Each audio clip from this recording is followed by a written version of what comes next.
नाज़रीन मोहतरम, इससे पहले आप इस कहानी की 29 किस्तें सुन चुके हैं। अब 30वीं किस्त मुलाहिजा फरमाएं।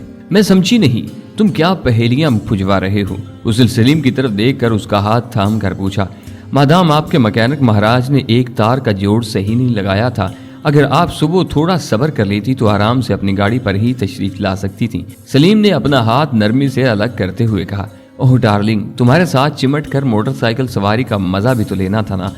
सुदर्शना ने मोतियों जैसे दांत चमकाते हुए कहा। अगले रोज शाम को रा के मॉनिटरिंग सेल में इंस्पेक्टर सुदर्शना के फोन की रिकॉर्डिंग सुनी गई तो उन लोगों को नैरोबी से एक कॉल आई थी जिसमें राजकुमार के बाप ने अपने रूठे हुए बेटे की इंतहाई मिन्नत समाजत करते हुए उसे वापस लौट आने को कहा था, लेकिन बेटा किसी भी सूरत अपने बाप के पास जाने को तैयार नहीं हो रहा था। वो मुसलसल अपने बाप को अपनी मां का कातिल करार देता रहा, जिसके बाद उसके बाप ने इंतहाई अफसुर्दगी के आलम में फोन बंद कर दिया था। इस तरह रात तक ये पैगाम पहुंच चुका था कि राजकुमार कोई बिगड़ा हुआ रईसज़ादा है जो अपने बाप से नाराज होकर अपने बाप के देरेना दोस्त लाला द्वारका दास के पास आकर टिक गया है और लाला द्वारका दास को राजकुमार की शक्ल में बेहतरीन घर दामाद मिल चुका है। इसके अलावा मामूल की कालें थीं। 3-4 रोज वो लोग मुसलसल बगिंग के बाद इस नतीजे पर पहुंचे कि इंस्पेक्टर सुदर्शना के हाथ से उन्हें कुछ मिलने वाला नहीं और अब उन्होंने मायूस होकर इंस्पेक्टर सुदर्शना के फोन पर से कैप्टन शर्मा की मुखालफत के बावजूद ऑब्जर्वेशन हटा ली थी। ये सिवाय पैसे के ज़िया के और कुछ नहीं था। 5-6 रोज तक सलीम ने औकात बदल बदल कर गांधी प्लाजा का तफसीली दौरा किया था।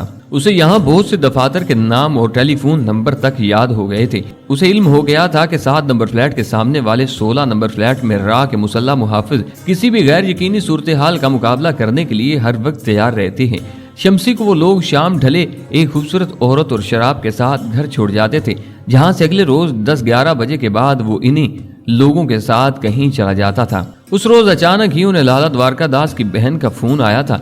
कलकत्ता में रहने वाली उनकी बहन जान बलब थी और उसके खावंद ने लाला जी से फौरन कलकत्ता पहुंचकर अपनी बहन की आखिरी दर्शन करने की दरख्वास्त की थी। लाला जी और मिसेस द्वारका दास ने हंगामी तौर पर जाने की तैयारियां शुरू कर दी थीं। इन दिनों उनके यहाँ प्रिंटिंग प्रेस पर बहुत जोरों में काम चल रहा था, लेकिन लाला जी मुतमईन थे कि राजकुमार उनकी गैर हाजिरी में जरूर काम संभालेगा। इस इत्मीनान पर वो राहुल को भी उसके बाजिद होने पर अपने साथ लेकर जा रहे थे। इन्हें इस बात से कोई गर्ज नहीं थी कि उनके बाद उनके घर पर उनकी जवान सपुत्री होगी या फिर राजकुमार, क्योंकि वो इन दोनों के मुतल्लक अपने दिलो दिमाग में पहले ही से एक फैसला कर चुके थे। और इस आज़ाद हिंदू मुआशरे में जब कोई लड़की किसी लड़के को बाकायदा मंसूब कर दी जाए तो इस बात से कोई फर्क नहीं पड़ता था कि इनके जिस्मानी ताल्लुकात 7 फेरे लेने के बाद ही कायम होते हैं या इससे पहले। दिल्ली की वो रात सालों बाद वापस लौटी थी। इससे पहले यहाँ के मकीनों ने इस कयामत की बारिश का नजारा नहीं किया था। कल से शुरू होने वाली बारिश रुकने का नाम नहीं ले रही थी और महकमा मौसमियात की इतला के मुताबिक अगले 3-4 रोज तक बारिश का तसलसल कायम रहना था। लाला जी को वो बारिश के दौरान ही रेलवे स्टेशन तक छोड़कर आए थे। मोटरसाइकिल प्रेस पर ही खड़ी थी क्योंकि शदीद बारिश में उसकी सवारी दिल्ली जैसे शहर में खतरे से खाली नहीं थी। आज दूसरा रोज था और बारिश कुछ देर के लिए रुक गई थी।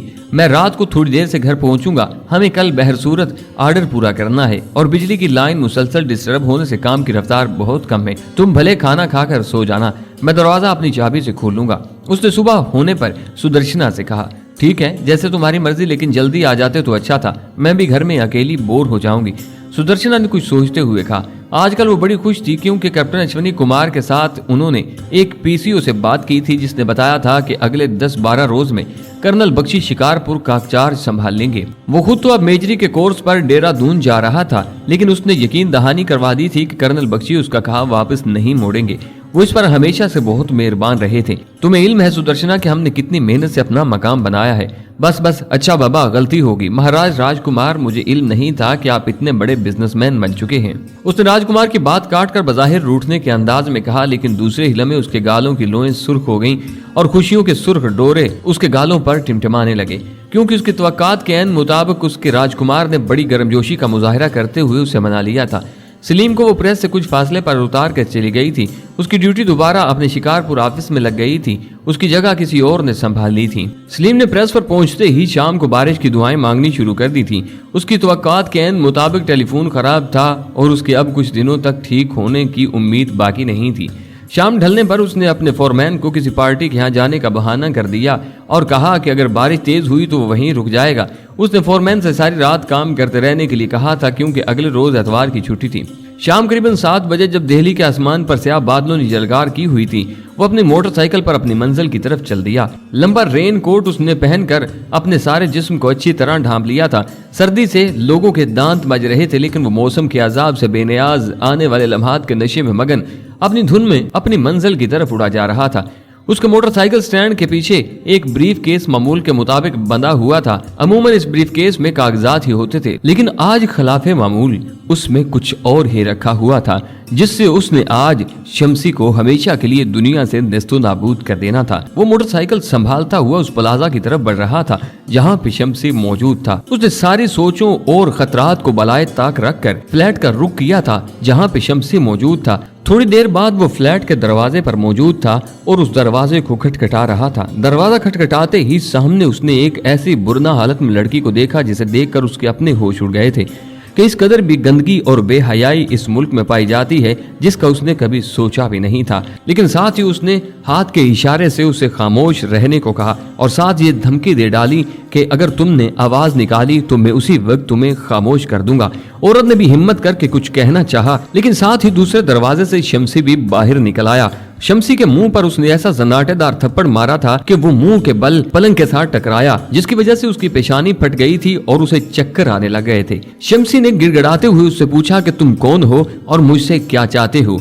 मैं जल्लाद हूँ। तुम्हें इस बात का इल्म तो होगा कि जिस मुल्क के तुम शहरी हो, जहाँ का रिज्क खाकर तुमने अपने पाँव पर खड़े होना शुरू किया, जहाँ की अवाम ने तुम्हारे हरामकारियों के बावजूद तुम्हें इज्जत दी और अपना लीडर माना, और जहाँ के सैकड़ों बेगुनाह शहरियों के खून से अपने हाथ रंगने के बाद तुम अपना मुंह काला करने के लिए अपने मालिकों के कुत्ते बनकर यहाँ जिंदगी बसर कर रहे हो। उस मुल्क की सबसे मुअज़्ज़ज़ अदालत ने तुम्हारे लिए सजाए मौत का हुक्म जारी किया है। तुम्हारा केस खुली अदालत में चलाया गया है। इंसाफ के तमाम तकाजे पूरे हुए। चूंकि तुम्हें अपनी दरिंदगियों का एहसास था, इसलिए तुम फरार होकर अपने इन बापों की पनाह में चले आए। तुम्हारे पास अपील करने के लिए जो वक्त था वो तो खत्म हो चुका, जिसका मतलब ये है कि अब तुम सजाए मौत के हर तरह मुस्तहिक हो गए हो। शम्सी, तुम्हारे पास अब कोई हुज्जत बाकी नहीं रह गई। अब तुम मरने के लिए तैयार हो जाओ। मुझे अफसोस है कि मैं तुम्हें आखिरी वसीयत लिखवाने की मोहलत भी नहीं दे सकता, क्योंकि मेरे पास वक्त बहुत कम है।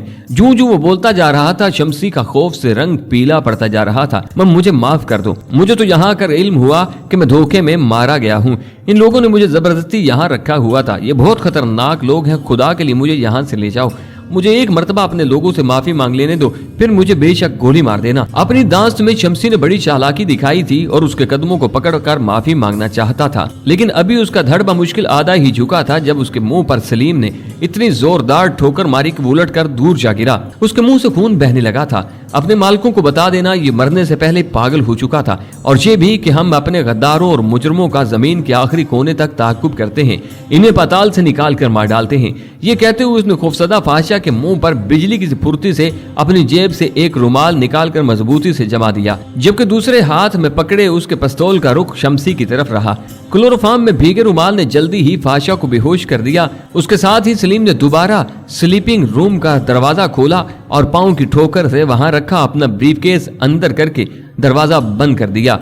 अपने एक हाथ में पिस्तौल पकड़े हुए उसने दूसरे हाथ से ब्रीफकेस खोल दिया। अपना मुंह दीवार की तरफ करो और हाथ पीछे रखो, उसने शम्सी को हुक्म दिया, जिसने दोबारा सलीम की तरफ किसी इरादे से बढ़ना चाहा, लेकिन दोबारा जोरदार लात खाकर घिघियाता हुआ सीधा खड़ा हो गया। इस मर्तबा सलीम के हाथ में एक छोटी सी मजबूत रस्सी थी। उसने पलक झपकते इस रस्सी से शम्सी के दोनों हाथ कमर के पीछे मजबूती से बांध दिए थे, फिर उसे झटके से जमीन पर गिराकर उसके पांव भी बांध दिए थे। इसके साथ ही उसने एक मजबूत नायलून की रस्सी अपने ब्रीफकेस से निकाली और अपना पिस्तौल एक कोने में रख दिया। क्या कर रहे हो तुम? शम्सी, जिसके चेहरे पर मौत की जर्दी फैलने लगी थी, उसने खौफ से कपकपाते हुए दरियाफ्त किया। तुम्हें फांसी देने का बंदोबस्त कर रहा हूँ। तुम्हारे लिए फांसी की मौत ही तजवीज हुई है। अदालत की मर्जी थी, वो चाहते तो तुम्हें गोली मारने का हुक्म दे देते, गोली मार देता। मैंने कहा ना कि मैं तो जल्लाद हूँ और कानून के मुताबिक ही तुम्हें मौत की सजा दूंगा। सलीम की आवाज से झलकते कहर ने शम्सी की आधी जान अभी से निकाल दी थी। जब उसने सलीम को बेड पर खड़े होकर रस्सी का एक सिरा छत से लटकते पंखे से बांधते देखा था, खौफ से उसकी घिघी बन गई और उसने बच्चों की तरह चीखना चिल्लाना शुरू कर दिया। बाहर बादल के जोर से गरजने की आवाजों में उसकी आवाज दब कर रह गई थी।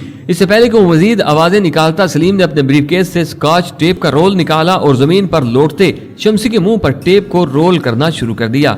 अब उसके मुंह से आवाज निकलने का सवाल ही पैदा नहीं होता था।